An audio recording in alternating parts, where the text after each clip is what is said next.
BJP सांसद वरुण गांधी पिछले एक साल से अपनी सरकार की नीतियों का विरोध करते नजर आ रहे थे, लेकिन अब उनके सुर पूरी तरह से बदल गए हैं। हाल ही में वरुण गांधी पीएम मोदी के रेलवे डेवलपमेंट कार्यक्रम में शामिल हुए थे।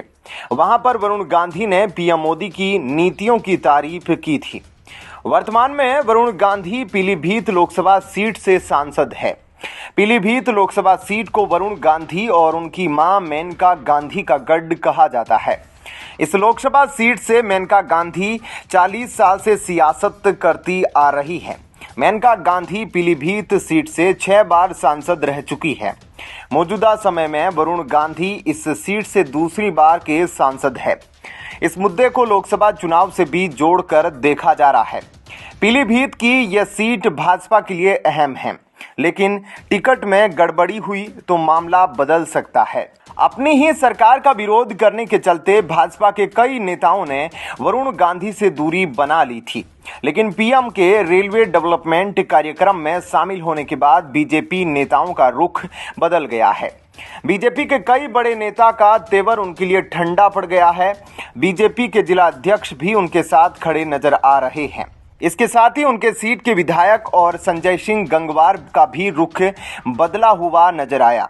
पिछले दिनों भाजपा कार्यकर्ताओं ने वरुण गांधी का जन्मदिन कमल के फूल के साथ मनाया था। इस बदलते रुख को देख विपक्ष भी सदमे में आ गया। 5 विधानसभा की सीट बहेड़ी, पीलीभीत, बिसलपुर, बरखेड़ा, पूरनपुर मिलकर लगभग 18 लाख मतदाता है। यह विधानसभा की सीट पीलीभीत बहेड़ी की लोकसभा सीट के अंदर आती है। यहां पर मेनका गांधी की अच्छी पकड़ है। ऐसे में बीजेपी का दूसरे चेहरे पर दांव खेलना उसे भारी पड़ सकता है। राजनीतिक जानकार और वरिष्ठ पत्रकार नसरुद्दीन कहते हैं कि अब देखना यही है कि क्या भारतीय जनता पार्टी वरुण गांधी को पीलीभीत से टिकट देती है या नहीं। उनका मानना है कि अगर भाजपा वरुण गांधी को पीलीभीत से टिकट नहीं देती है तो अमेठी में उनकी दावेदारी न सिर्फ मजबूत हो सकती है बल्कि बड़े सियासी खेल भी हो सकते हैं। उनका मानना है कि ऐसी दशाओं में 2 महत्वपूर्ण बातें बेहद आवश्यक है। पहला तो यह कि राहुल गांधी अमेठी से दोबारा चुनाव न लड़े, जिसकी संभावना ज्यादा नजर आ रही है। जबकि दूसरा और सबसे महत्वपूर्ण मसला यही है कि वरुण गांधी को समाजवादी पार्टी और कांग्रेस वॉक ओवर देकर बतौर निर्दलीय समर्थन करे, और इन सब पहलुओं पर वरुण गांधी भी पूरी तरह सहमत होकर सियासी मैदान में उतरे। राजनीतिक जानकारों का कहना है कि अगर इस तरीके की परिस्थितियां बनती है तो वरुण गांधी के लिए अमेठी एक मजबूत सीट साबित हो सकती है। उनका कहना है कि जिस तरह से बीते कुछ समय में वरुण गांधी ने अमेठी की जनता के लिए प्रदेश स्तर पर आवाज उठाई थी, वह उनकी अपने पिता की कर्म भूमि से सीधा नाता जोड़ती है। सियासी जानकारों की माने तो वरुण गांधी की पीलीभीत सीट पर उनकी मां मेनका गांधी को प्रत्याशी बनाया जा सकता है, जबकि वरुण गांधी ऐसे सियासी हालात में अमेठी से निर्दलीय चुनाव लड़ सकते हैं। राजनीतिक विश्लेषक जीडी शुक्ला कहते हैं कि कांग्रेस और समाजवादी पार्टी के समझौते के चलते यह सीट कांग्रेस के खाते में आई है।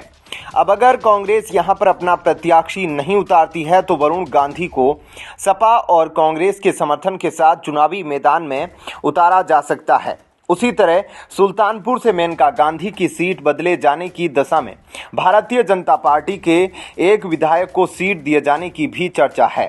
ऐसे में क्या कहना है आपका, कमेंट सेक्शन में अपनी राय जरूर बताएं। जय हिंद, जय भारत। लोकसभा चुनाव 2024 के लिए तारीखों का ऐलान हो गया है। दिल्ली की सभी 7 लोकसभा सीटों पर 25 मई को छठे चरण में मतदान होगा। केंद्र की सत्ता में काबिज भारतीय जनता पार्टी ने दिल्ली की सभी 7 सीटों पर उम्मीदवारों का ऐलान कर दिया है। वहीं यहां से इंडी गठबंधन के तहत आम आदमी पार्टी और कांग्रेस मिलकर चुनाव लड़ रही है। यहां कांग्रेस 3 तो आप 4 सीटों पर चुनाव लड़ेगी। आप नई दिल्ली, पूर्वी दिल्ली, पश्चिमी दिल्ली और दक्षिणी दिल्ली की सीट पर चुनाव लड़ रही है, तो कांग्रेस चांदनी चौक, उत्तर पूर्वी दिल्ली और उत्तर पश्चिमी दिल्ली की सीट पर अपने प्रत्याशियों के नाम का ऐलान करेगी। आपने 4 सीटों पर अपने उम्मीदवारों की घोषणा कर दी है। दिल्ली की इन 7 सीटों में नई दिल्ली लोकसभा सीट की बात की जाए तो पिछले 2 बार से लगातार बीजेपी जीतती आ रही है और दोनों ही मौकों पर मीनाक्षी लेखी ने यहां पर बीजेपी का परचम लहराया है। हालांकि बीजेपी ने इस बार यहां से पार्टी की पूर्व कद्दावर नेता और मंत्री रही सुषमा स्वराज की बेटी बांसुरी स्वराज को चुनावी मैदान में उतारा है। दूसरी तरफ बीजेपी को चुनौती देने के लिए इंडी गठबंधन का हिस्सा बनी आम आदमी पार्टी ने यहां से मालवीय नगर विधानसभा से 3 बार के विधायक और पैसे से सुप्रीम कोर्ट के वकील सोमनाथ भारती को चुनावी मैदान में उतारा है। लेकिन अब उनका एक हैरान करने वाला वीडियो वायरल हो रहा है। दिल्ली बीजेपी ने एक वीडियो साझा करते हुए लिखा, जनता ने लगा दी आप सांसद प्रत्याशी सोमनाथ भारती की क्लास। जनता ने जब आप प्रत्याशी से पूछे सवाल तो फील्ड छोड़ भागे सोमनाथ भारती। यही है आपका चाल चरित्र और चेहरा। जिस कांग्रेस के खिलाफ भ्रष्टाचार के आरोप सबूतों का पुलिंदा लेकर आंदोलन किया, आज उन्हीं की गोद में जा बैठे। अब तो आपसे पूरी दिल्ली की जनता यही सवाल पूछ रही है और केजरीवाल गैंग के पास इन बातों का कोई जवाब नहीं है। नई दिल्ली से बीजेपी उम्मीदवार बांसुरी स्वराज की बात की जाए तो उनकी राजनीतिक पारी लंबी तो नहीं, लेकिन बहुत कम वक्त में ही उन्होंने बीजेपी और राजनीतिक जीवन में जोरदार उपस्थिति दर्ज कराई है। बांसुरी पूर्व विदेश मंत्री सुषमा स्वराज की बेटी है, जो उनकी सबसे बड़ी पहचान है। उन्हें राजनीति विरासत में मिली है। 42 वर्षीय बांसुरी पिछले 17 वर्षों से कानूनी पेशे में हैं और वर्तमान में सुप्रीम कोर्ट में वकालत कर रही है। बीजेपी ने युवाओं को साधने की नीयत से उन्हें नई दिल्ली लोकसभा सीट से अपना प्रत्याशी बनाया है। इंडी गठबंधन के प्रत्याशी सोमनाथ भारती की बात की जाए तो अन्ना आंदोलन से सियासत में कदम रखने वाले सोमनाथ भारती दिल्ली के मुख्यमंत्री अरविंद केजरीवाल के करीबी माने जाते हैं। इंडी गठबंधन के प्रत्याशी सोमनाथ भारती की बात की जाए तो अन्ना आंदोलन से सियासत में कदम रखने वाले सोमनाथ भारती दिल्ली के मुख्यमंत्री अरविंद केजरीवाल के करीबी माने जाते हैं। वे 3 बार लगातार मालवीय नगर विधानसभा सीट से आपके विधायक चुने जा रहे हैं और पैसे से वे सुप्रीम कोर्ट के वकील हैं। अपने क्षेत्र में इनकी काफी अच्छी पकड़ है। यही वजह है कि इंडी गठबंधन की तरफ से जीत हासिल करने और बीजेपी को पटखनी देने के लिए उनके चेहरे पर आम आदमी पार्टी ने दांव लगाया है। क्या कहना है आपका? कमेंट सेक्शन में अपनी राय जरूर दीजिए। जय हिंद, जय भारत।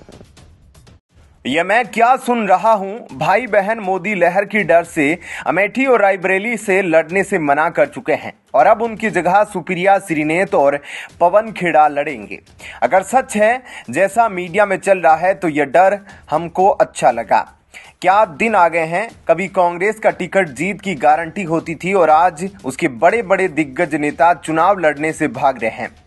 बड़ी मुश्किल से केसी वेणुगोपाल ने चिट्ठी लिखकर कहा था कि सुप्रिया श्रीनेत अमेठी से और पवन खेड़ा वाराणसी से चुनाव लड़ जाए, पर दोनों ही मैदान छोड़कर भाग खड़े हुए। चिल्ला चिल्ला के टीवी पर बोलना और जमीन पर चुनाव लड़ने में कितना फर्क है, यह इन कांग्रेसी प्रवक्ताओं और इनके मालिकों को पता है। औकात नहीं है कि चुनाव जीत जाए, लेकिन सेफ सीट ढूंढ के मालिक केरल भाग गया और प्रवक्ता चुनाव से ही भाग गए।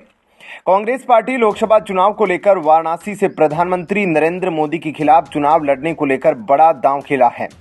सूत्रों के हवाले से खबर है कि प्रधानमंत्री के खिलाफ कांग्रेस ने पवन खेड़ा को चुनाव मैदान में उतारने का फैसला किया है। वहीं अमेठी के बारे में कहा जा रहा है कि राहुल गांधी वायनाड से लड़ने के साथ ही स्मृति ईरानी के खिलाफ चुनाव लड़ेंगे, लेकिन कांग्रेस ने इस सीट से भी बड़ा दांव चलते हुए सुप्रिया श्रीनेत को चुनाव मैदान में उतारने को लेकर फैसला लिया है। हालांकि कांग्रेस की तरफ से इन दोनों सीटों से पवन खेड़ा और सुप्रिया श्रीनेत को चुनाव मैदान में उतारने को लेकर कोई आधिकारिक बयान नहीं आया है, लेकिन बीजेपी को मीडिया के हवाले से मिली खबरों को सुनने के बाद तंज कसना शुरू कर दिया है। बीजेपी का कहना है कि राहुल गांधी अमेठी से चुनाव इसलिए नहीं लड़ रहे हैं क्योंकि उन्हें डर है कि वे पिछली बार की तरह इस बार भी स्मृति ईरानी के खिलाफ चुनाव हार जाएंगे। लोकसभा चुनाव के लिए तारीखों का ऐलान कर दिया गया है। आम चुनाव 7 चरणों में होंगे। प्रदेश की बहुचर्चित सीट अमेठी में 5वें चरण में मतदान होगा।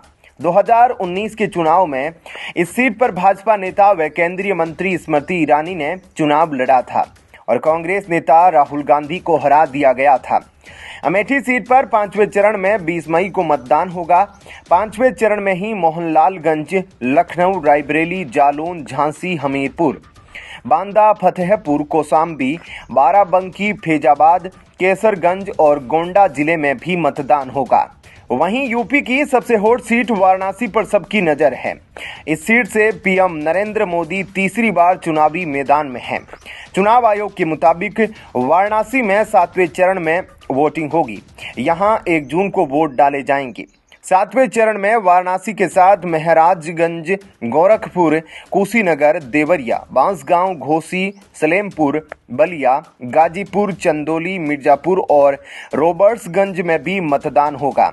4 जून को चुनाव परिणाम आएगा। ऐसे में क्या कहना है आपका, कमेंट सेक्शन में जरूर बताएं। जय हिंद, जय भारत। दिल्ली के मुख्यमंत्री अरविंद केजरीवाल को प्रवर्तन निदेशालय ईडी द्वारा भेजे गए समन पर आज पेश होना था, लेकिन वो आज पेश नहीं हुए। ईडी ने यह समन दिल्ली जल बोर्ड घोटाले मामले में भेजा था और केजरीवाल को आज पेश होने को कहा था। ईडी ने यह समन शनिवार की शाम को मुख्यमंत्री केजरीवाल को भेजा था। वहीं दूसरी तरफ सत्येंद्र जैन को सुप्रीम कोर्ट ने तुरंत सरेंडर करने को कहा है। जमानत याचिका भी खारिज कर दी है। कोर्ट लगातार आपके कट्टर भ्रष्टाचारी नेताओं की जमानत याचिका रद्द कर रहा है। आम आदमी पार्टी के लिए ये बड़ा संकेत है कि कोर्ट और कानून से कोई भी भ्रष्टाचारी बच नहीं सकता। सुप्रीम कोर्ट ने धन शोधन मामले में आम आदमी पार्टी के नेता सत्येंद्र जैन की नियमित जमानत वाली याचिका को सोमवार को खारिज कर दिया है। सत्येंद्र जैन की सभी याचिका खारिज कर दी गई है। अब उन्हें जल्द ही सरेंडर करना होगा। जैन को तत्काल सरेंडर करने का आदेश भी दिया गया है। न्यायमूर्ति बेला एम त्रिवेदी और न्यायमूर्ति पंकज मित्तल की पीठ ने जैन की ओर से पेश कांग्रेसी वकील अभिषेक मनु सिंघवी और प्रवर्तन निदेशालय का प्रतिनिधित्व कर रहे अतिरिक्त सोलिसिटर जनरल SV राजू की दलीलें सुनने के बाद 17 जनवरी 2024 को अपना फैसला सुरक्षित रख लिया था। 14 दिसंबर 2023 को शीर्ष अदालत ने मामले में आप सरकार के पूर्व मंत्री सत्येंद्र जैन को चिकित्सा आधार पर दी गई अंतरिम जमानत 8 जनवरी तक बढ़ा दी थी। सुप्रीम कोर्ट ने 26 मई 2023 को जैन को चिकित्सा आधार पर अंतरिम जमानत दी थी और इसे समय समय पर बढ़ाया जाता रहा है। जैन ने मामले में उनकी नियमित जमानत याचिका खारिज करने के दिल्ली हाई कोर्ट के 6 अप्रैल 2023 के आदेश को चुनौती देते हुए शीर्ष अदालत का रुख किया था। ईडी ने आप नेता को उनसे जुड़े 4 कंपनियों के माध्यम से धन शोधन के आरोप में 30 मई 2022 को गिरफ्तार किया था। ईडी ने जैन को भ्रष्टाचार निवारण अधिनियम के तहत 2017 में उनके खिलाफ दर्ज CBI FIR के आधार पर गिरफ्तार किया था। जैन को 6 सितंबर 2019 को CBI की ओर से दर्ज मामले में ट्रायल कोर्ट ने नियमित जमानत दे दी थी। वहीं ईडी ने केजरीवाल को 9 समन भेज चुकी है। यह समन नवंबर से लेकर मार्च महीने के बीच भेजे गए हैं। हर बार मुख्यमंत्री केजरीवाल इस समन से बचने के लिए अलग अलग कारण देते हैं। मुख्यमंत्री केजरीवाल ने ना पेश होने पर ईडी ने कोर्ट का सहारा लिया था। इस पर कोर्ट से उन्हें जमानत मिल गई थी। केजरीवाल की ईडी द्वारा जांच पर सहयोग नहीं किया और सवाल उठाया जाना पूरी तरह गलत है। चंडीगढ़ में नगर निगम चुनाव में निर्णय आएगा तो लोकतंत्र की विजय, राहुल गांधी की सदस्यता कोर्ट बहाल करेगा तो लोकतंत्र की विजय और इनके नेताओं को बेल नहीं मिलेगी तो कहेंगे कोर्ट सही नहीं है, लोकतंत्र खत्म हो गया है। भाजपा विपक्ष को दबा रही है, एजेंसियों का दुरुपयोग कर रही है। इनकी इसी आदत के चलते भारत की राजनीति में विपक्ष के नेताओं की विश्वसनीयता का संकट उत्पन्न हो गया है।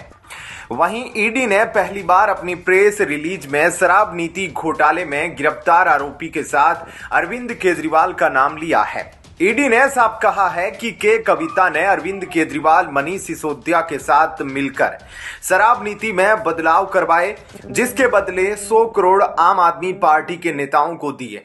दिल्ली शराब नीति मामले में मुख्यमंत्री अरविंद केजरीवाल की मुश्किलें बढ़ सकती है। ईडी की जांच आरोपी BRS MLC कविता के साथ केजरीवाल का नाम भी जुड़ गया है।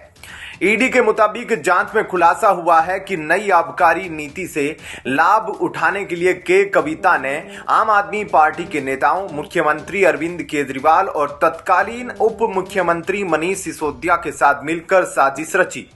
नई आबकारी नीति से निजी लाभ पाने की एवज में आप नेताओं तक 100 करोड़ रुपए पहुंचाए गए। सूत्रों ने बताया कि ईडी की जांच में यह भी पता चला कि साजिश के तहत नई शराब नीति में होलसेलर्स के जरिए लगातार रिश्वत का पैसा आप पार्टी तक पहुंचाया जाता रहा। साजिश के तहत साउथ लोभी द्वारा एडवांस में करोड़ों रुपए की रिश्वत दी गई। शराब पर प्रॉफिट मार्जिन बढ़ाकर वसूलना और इस नीति से दोगुना मुनाफा कमाना इसका उद्देश्य यह था। बता दें कि अब तक ईडी ने दिल्ली, हैदराबाद, चेन्नई, मुंबई और अन्य स्थानों सहित देश भर में 245 स्थानों पर तलाशी ली है। मामले में अब तक आप मनीष सिसोदिया, संजय सिंह और विजय नायर समेत 15 लोगों को गिरफ्तार किया जा चुका है। इस मामले पर बीजेपी नेता ने कहा, आप नेता कह रहे हैं कि केजरीवाल जी को जमानत मिल गई। मैं बताना चाहता हूं कि केजरीवाल जी को शराब घोटाले से संबंधित कोई जमानत नहीं मिली। उनको सिर्फ मजिस्ट्रेट के समन में जमानत मिली है। ईडी के किसी भी केस में केजरीवाल जी को जमानत नहीं मिली है। वहीं आपने कहा, ईडी की हरकतों से बीजेपी की डिस्प्रेशन का पता चल रहा है। हर समन पर तर्कसंगत जवाब सीएम अरविंद केजरीवाल ने दिया। ईडी कुछ नहीं कह पाई। हास्यास्पद बात यह है कि खुद कोर्ट जाने के बाद कोर्ट के फैसले का इंतजार नहीं कर रही ईडी। केजरीवाल जी ने कहा, बजट सेशन के बाद कोर्ट में जाऊंगा। केजरीवाल जी ने कहा, बजट सेशन के बाद कोर्ट में आऊंगा। गए और बेल भी मिली, फिर भी ईडी का पेट नहीं भरा। समन पर समन जारी है। ऐसे में क्या कहना है आपका? कमेंट सेक्शन में अपनी राय जरूर बताएं। जय हिंद, जय भारत।